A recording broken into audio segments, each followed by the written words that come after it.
Okay, in this next video, I want to show a couple tricks to make the grid entry and editing process easier. First is, this is Lucy, and I've done it through the 3/4, the 4/4, back to the 3/4 section. I've got a grid in there, but I really don't know how good it is. And if I wanted musicians to play to this, they're going to play to a click. And so a good way to check your work is to create a click track. So under track, hit create click, and brings up this track right here, and it's a plugin. You can go in and edit the plugin and change sounds if you want. But basically, listen to check your work, and if the click goes along with it, you did good.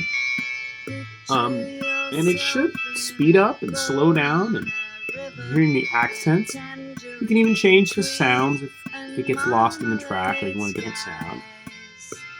As you can see, my grid's pretty good, and if I were doing this for real, or if I wanted an orchestra to overdub on top of this or something, I would definitely spend more time to make sure this is perfect, especially in these later sections here where it really speeds up, and the transition to the 4/4.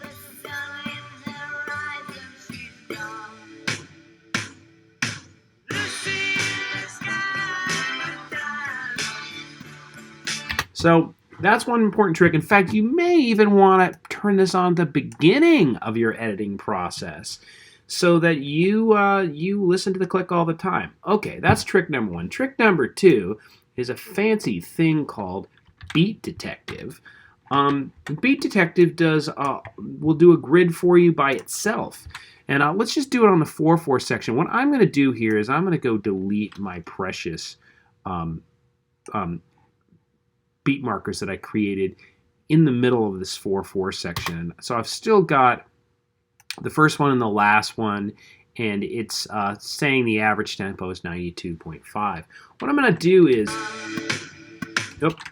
hold on. I'm going to do this a little bit differently. I'm going to do it right when not on the intro bar because the tempo really kind of moves around, but starting here on the chorus. I'm going to delete all these guys here in the middle of the chorus, all the way to there. So it's still saying it's about 93.5, but I'm going to select what should be about 4 bars. I'm going to go to the grid here, put the thing on the grid, and I select, and it's important with this that you select in the grid. It's really important that you select on the grid, which means often before you do this, you need to define kind of the constraints here of how long a section is. So I've defined this as a 7-bar section, but I don't know the exact tempos in between. The next thing I do is I go under, where is it?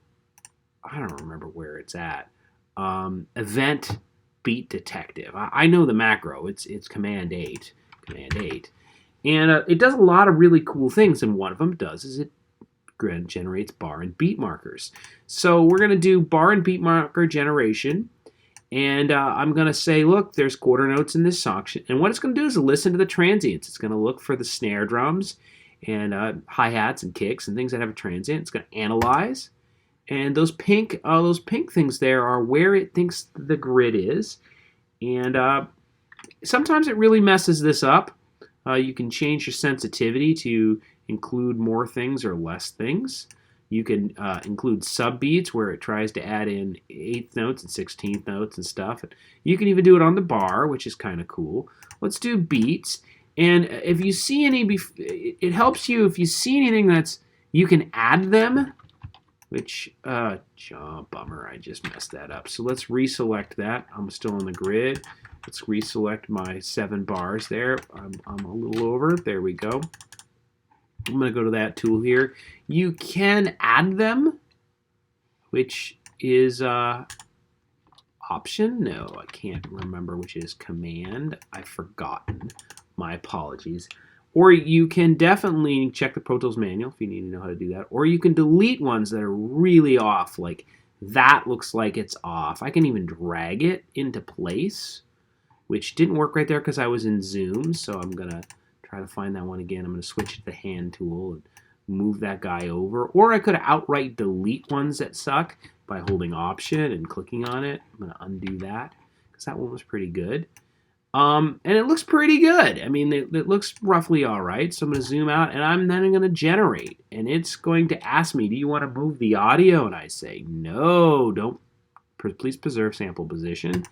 And now it's created a whole bunch of grid in there. And we still have the click on. We can hear how well it did. So let's turn that click up a lot.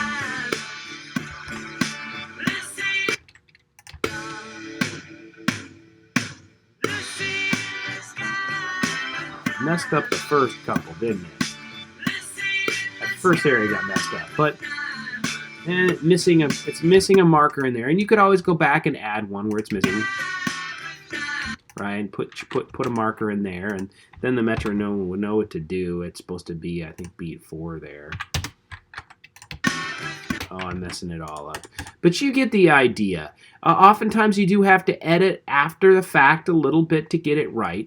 And I show you this trick because it may not be super useful in this particular video, in this particular application, but it's really useful when you've got a drummer and you want to make a really defined grid from it because you want to quantize MIDI tracks to it or you want to drop loops in.